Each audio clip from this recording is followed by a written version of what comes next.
Fala aí galera, soldados de primeira classe, esse é Comer, Dormir, Jogar Podcast. E no episódio 13 nós vamos falar sobre por que filmes de jogos geralmente são ruins. Eu sou Orion Soldier e venham comigo, vamos nessa jornada. Bora lá!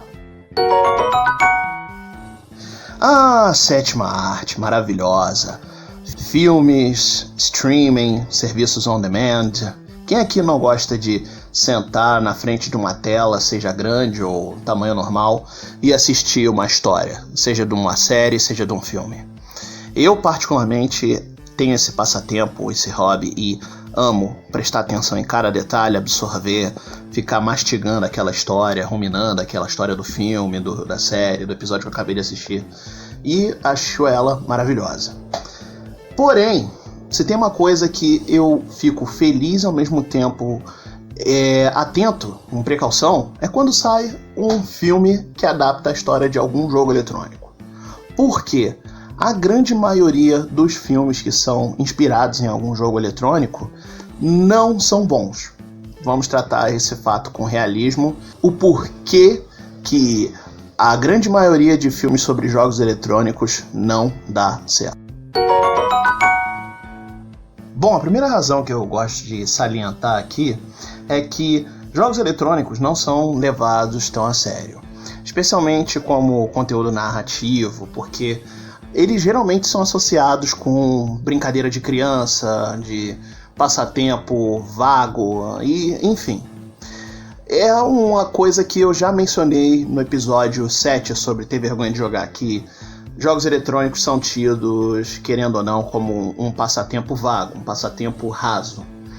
Porém, muitos dos jogos eletrônicos que não são tão mainstream têm uma narrativa que é bem densa.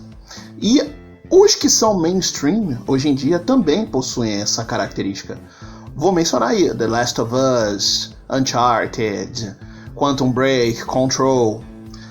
E além dos clássicos Final Fantasy, Breath of Fire. Porém, os visuais não são tão atraentes ao público geral. Mas, se tem uma coisa que eu acredito é que a imagem pode ser mudada. Especialmente porque, antigamente, era visto dessa forma os quadrinhos. As histórias em quadrinhos eram tratadas dessa forma. A Fox, a Disney, a Warner ajudaram a disseminar a cultura de histórias em quadrinhos e super-heróis e super-vilões muito bem, porque assim acabou rendendo bilhões e se tornou um gênero conhecido. O próprio exemplo desse preconceito, dessa mudança assim na imagem, o nosso querido Stan Lee, porque ele queria guardar o nome verdadeiro dele para quando as publicações dele, os romances dele fossem publicados. E ele usou o apelido Stan Lee quando ele era escritor da Timely Comic Groups. E aí acabou se tornando a fonte maior de sucesso dele, acabou se tornando o que ele realmente se conheceu. Ele se tornou o Stan Lee, o homem dos quadrinhos da Marvel. E vamos aguardar que um dia os jogos eletrônicos possam provocar essa mudança na sociedade, que a gente possa mostrar que essas narrativas, essas histórias, que se forem mostradas em uma grande tela, vão render horas, pipocas e memórias no cinema. Bom, a grande maioria de histórias que são roteiros adaptados são advindas de livros. Eu não estou julgando, eu só estou apontando um fato. Especialmente porque os livros permitem a adaptação de um roteiro em script, de uma maneira mais fácil, de uma maneira mais fluida. Por isso que nós temos aí os sucessos de Machado de Assis, José de Alencar, Nelson Rodrigues, J.R.R. Tolkien, C.S. Lewis, Stephen King, sendo adaptados aí, sendo transformados com sucesso. Game of Thrones fez o sucesso que fez aí, adaptado de uma saga de livros que a gente ainda aguarda a conclusão.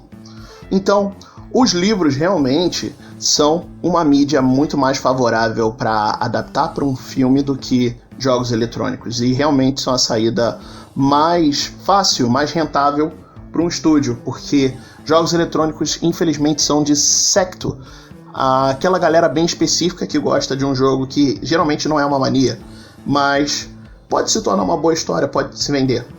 E até é por essa mesma razão que eu aposto no sucesso da nova série da Netflix, que saiu o trailer dia 31 de outubro, The Witcher, baseado na saga de livros. Tem os jogos The Witcher de 1 a 3, mas a série vai ser adaptada dos livros de contos, dos livros de história, por isso eu creio que o sucesso dessa série é garantido nesse âmbito. Vai agradar tanto os leitores, como também quem é gamer, quem não conhece tanto assim.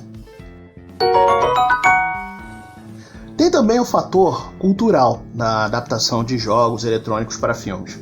Eu digo isso porque tem grandes jogos com histórias que conquistam nós jogadores, mas que eles são advindos de outras culturas. Por exemplo, Metal Gear Solid, apesar de ser inspirado na cultura ocidental, tem muita piada que é do senso de humor de um asiático. Final Fantasy também parte do mesmo princípio. Às vezes o senso de humor faz mais sentido para o público asiático, para o público oriental, do que para um público ocidental norte-americano. Esse até é o mesmo problema que passam as histórias em mangá e anime quando vão passar por uma adaptação. E até é o mesmo receio, será que vão ocidentalizar? Eu lembro de um filme que é a adaptação de uma história oriental, mas produzida por um estúdio ocidental, que é Os 47 Ronins, com o Keanu Reeves. A história não é centrada sobre o Keanu Reeves, mas ele era o rosto que vendia o filme. E, assim, nem todo mundo entendeu que o final dos 47 Ronins, para os asiáticos, para os japoneses, é um final lindo e sublime, é um final glorioso e vitorioso. Para nós ocidentais, não é essa mesma visão, não temos esse mesmo problema. E às vezes isso acontece da via oposta. Eu lembro que o terceiro filme do Thor, que aqui no ocidente foi conhecido como Thor Ragnarok, que trata da poesia do canto Ragnarok, que conta o fim dos dias de acordo com a mitologia nórdica. Porém, no Japão, o termo Ragnarok não vende, não é um termo popular, não é um termo que faz sentido para aquela cultura. Então, eles resolveram botar um outro título pro Thor Ragnarok, que veio como Mighty Thor Battle Royale, alguma coisa assim parecida, se eu não me engano, para vender o filme para o público japonês. E essas diferenças culturais, querendo ou não, fazem todo sentido na hora de que um estúdio ter ou não receio de adaptar uma história que faça mais sentido para uma cultura do que para outra. Tem também o fato de que, na sua grande maioria, tanto a atuação como caracterização de personagens não correspondem ao que nós esperamos, ao que nós temos como conceito de um filme. Eu vou citar aqui como exemplo o filme The King of Fighters, que é baseado na saga de jogos The King of Fighters, jogos de luta. Bom, eu só vou dizer um detalhe do filme. O protagonista é um rapaz chamado Kyo Kusanagi, que é claramente japonês no jogo. Ele é oriental, japonês, se veste até como estudante japonês. Porém, na adaptação em live action do filme, eles usaram um ator norte-americano que é caucasiano, que não é de origem oriental, não é nem de origem asiática. E até foi um grande vacilo, especialmente porque houve uma cena de flashback no qual o personagem lembra do pai dele treinando, e o ator que interpretava esse personagem na sua adolescência era um outro ator que era asiático. E o ator que é o pai do personagem, o Saizyu Kusanagi, também é asiático. Mesmo que no filme eles dessem uma explicação de que, olha, o Saizyu adotou esse garoto aqui, também não faria sentido, especialmente para a caracterização, porque o poder do personagem está de acordo com a linhagem sanguínea dele, ele não poderia ser adotado. E o ator ocidental, para interpretar um personagem que é para ser oriental, ficou muito... Eu não vou levar esse filme a sério. Deu uma... tipo, poxa, como é que eu posso levar esse filme a sério? Especialmente esses problemas causam a estranheza e a incredulidade quando se trata de, poxa, esse filme não vai respeitar a quem está esperando uma história original.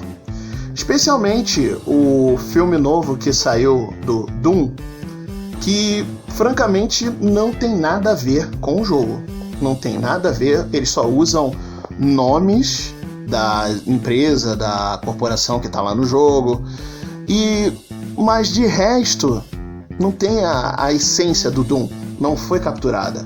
E até o Doom de 2003 tem mais um pouco da essência do jogo do que esse filme.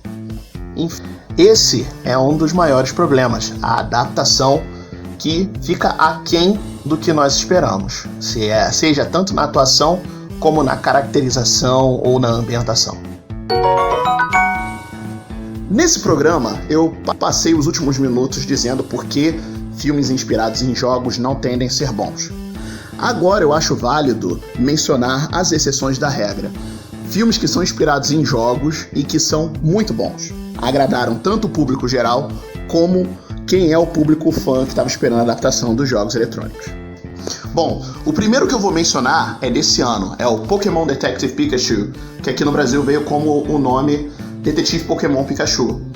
Ele é estrelado pelos atores Justice Smith e Ryan Reynolds, e é um filme maravilhoso porque ele não se regula na lenda do Pokémon apenas básica, aquela história de um treinador iniciante que quer atrás das 8 insígnias e se tornar um mestre Pokémon, mas também ele inventa algumas coisas novas em série para que a gente tenha um vislumbre desse universo. E as criaturas são muito bem feitas, eles não são cartoonizados nem exagerados de maneira feia, e sim como se eles fossem reais, como esses bichinhos existissem no mundo. Tanto que no filme tem uma situação muito engraçada, que é como se você estivesse indo trabalhar e tivesse um Snorlax parado bloqueando o trânsito, e isso acontece no filme. As batalhas Pokémon também divertem, são interessantes, e eu creio que esse filme possa gerar uma boa sequência já narrando uma história maravilhosa nesse universo. Bom, o segundo que eu vou mencionar é o Mortal Kombat de 1997, dirigido pelo Paul Anderson. O mesmo Paul Anderson que dirigiu os filmes em live action do Resident Evil.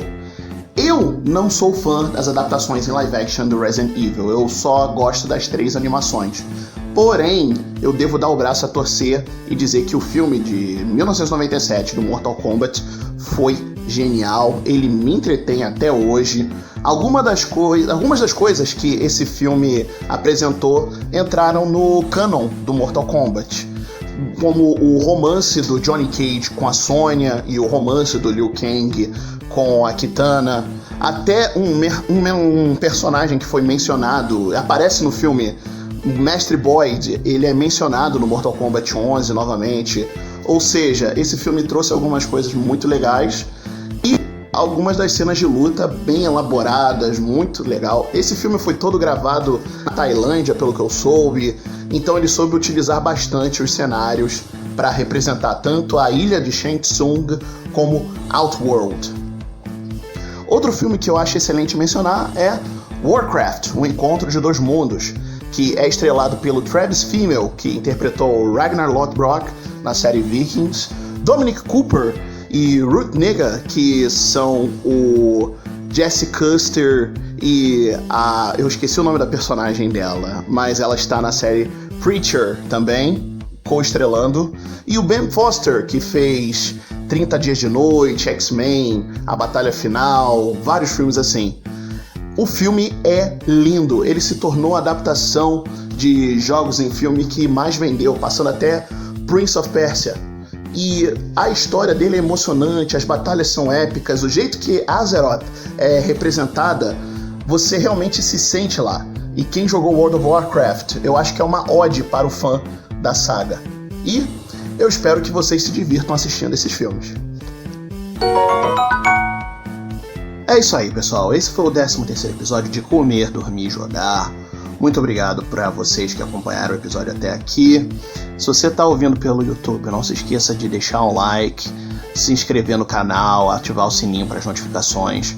Você que está me ouvindo pelo Spotify ou pelo Google Podcast, não se esqueçam de seguir esse podcast para poder também receber a notificação assim que chegar episódio novo. E muito obrigado. Valeu!